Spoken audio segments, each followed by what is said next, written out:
Hello everybody, welcome to Rush Reality. My name is Sam, thank you so much for joining me. What an awesome time to be in VR. There has been so much exciting stuff lately. There's hardware getting released left, right and centre. Companies are competing with each other once again and things are getting very exciting. Feels like we're back in the golden days. There's also been some really weird stuff going on lately and I finally have a reason to pre-order a new VR headset. There's a lot to talk about, let's jump in. The first thing to discuss was really weird. I actually found myself at the start of November checking to see if it was April Fool's Day. So what am I talking about? Well, to mark the anniversary of the day of the Sword Art Online incident, by that I mean the day in the anime where the characters got locked into their VR headsets. Legendary VR hardware developer Luckey, the man behind the Oculus Rift and the Oculus brand itself, showed that he had created the world's first nerve gear. If you're a fan of SAO, you might be thinking that sounds awesome. We're talking about some sort of full dive headset that makes you feel like you're in another body. Well, no, in fact, not at all. The catch with SAO's nerve gear is that if you die in the game, you die in real life. And that is the element that Luckey has brought to life today. So Luckey has created a VR headset that if you die in game, will kill you. Yep, it's just as mad as it sounds. What he's done is he's taken a Meta Quest Pro and he's mounted these three contraptions on the top. They look like they're the lethal bit. He did say that he hasn't had the nerve to actually try it out yet and it's more of a kind of art piece on the office wall, but it is fully functioning. It is absolutely crazy and it really made me laugh that it was a Meta headset. I'd love to know how that went down in the Meta HQ. Which brings us on to our second thing to discuss, and this one's a bit more realistic and a bit more exciting. So Pimax launched their Pimax Crystal. Now we've been hearing more and more about this headset for some time and it's really exciting to see it launch. This is a $1,600 VR headset that has some very exciting tech. It features two QLED screens that have a resolution of 2880 by 2880. It comes with Pimax's own controllers. It has a refresh rate of up to 160 Hz. It is both a PCVR headset and a standalone headset. For standalone, it will use the same chipset as the Quest 2 and the Pico 4, that being the XR2 chip. The Crystal comes with interchangeable lenses that lets you choose your style of experience. You can choose between 35 ppd lenses or 45 ppd lenses. The 35s will give you a very wide field of view but less clarity. The 45s will give you lots of clarity but they'll squeeze everything in. For me, I think I'll be opting for the 45s because I don't need the kind of extreme field of views you get with the Pimax stuff. I've been told that usually comes with a kind of fisheye effect, and I don't really think I need that. I'm happy with just a bit of an uplift from what I'm used to, but that really high clarity. But it would definitely be fun to switch out and try both experiences.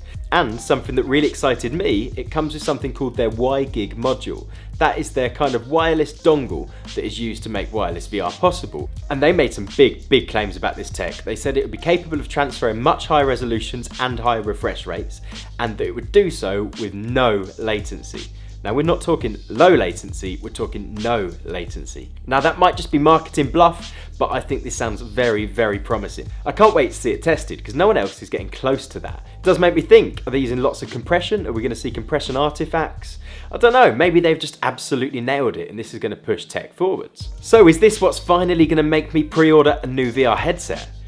Well no, not yet. I might jump into this one because this does sound very exciting, but I really want to see it tested out first. $1,600 is a lot of money to spend on a new headset, and I'm not sure Pimax gives me the kind of confidence I need to purchase it at this point. I don't have much experience with Pimax headsets. I've only used one. I've used it at a mate's house for one experience and it was a massive faff.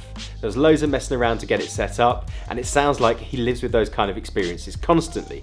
I've heard other people say a very similar thing where the software just isn't quite up to snuff. They also appear to have a habit of moving on from one bit of hardware to the next before they've polished the previous version.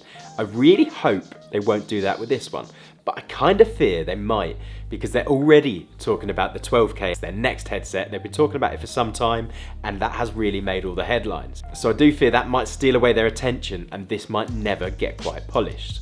I hope I am wrong though because it makes some big bold claims. Anyway, you can pre-order it now and they will be shipping those pre-orders in December, which means this headset will be in the hands of many people very soon, so we will know what it is actually capable of and I'm really excited to see. So that's not what I'm yet pre-ordering. So let's get on to what I am pre-ordering. We have been given a firm release date of the PSVR 2. It will be launching on February 22nd next year, and the pre-orders start on the 14th of November. It will be selling for $549. Now that's a lot cheaper than what we've spoken about with the Pimax Crystal. It's a lot cheaper than something like the Meta Quest Pro, but it still has taken a lot of people by surprise, because this is a bit of kit that you attach to your PS5, and it's a higher price than what you'd pay for a PS5. But you know what, I kind of feel like this is a must buy. I really hope Sony are going to bring some exciting titles. As it stands, the list of games that are coming at launch are growing by the day, but if I'm honest, not all of them are the kind of things that are going to really shake up the scene. Horizon Call of the Mountain looks very, very good, but lots of the other games getting announced are the kind of things we've already seen on the Quest or PC, and they're just been ported over to the PlayStation. We really need some hard-hitting Sony exclusives.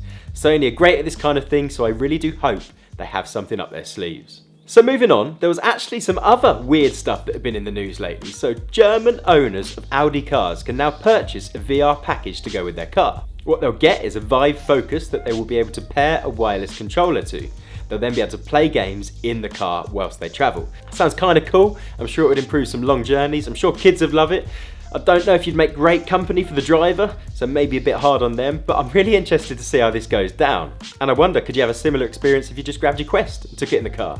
Maybe you'd need blackout windows so the sun didn't affect your tracking, but I'm sure it'd be possible. Turn off your Guardian and just see what happens. We also had some news from Netflix of an incoming VR game. Now Netflix have been dabbling with gaming for a little while. They've added that gaming tab to the Netflix app, which has got the kind of things like mobile games. And it looks like now they're pushing a bit harder, because they've announced Stranger Things, the VR game, and it looks absolutely fantastic.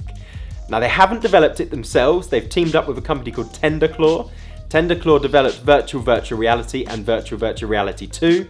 So they're a proven developer, they know what they're doing, and they could really make something solid. Now the few clips they've shown do showcase 11. They also see you taking on somebody's body with that kind of magical power, but the abilities look really exciting. I really like the art style, I think it looks great. Now we're about a year from release. They've not given an exact date, but they've said winter 2023, so probably about a year's time. But if the footage they've shown so far is anything to go by, it's already looking quite polished. I hope this isn't just a short experience and it is a fully fledged game. Anyway, that is it from me. If you've enjoyed this, do us a favour, press the like button, and I would love to see you on the next one. Thank you very much. Goodbye.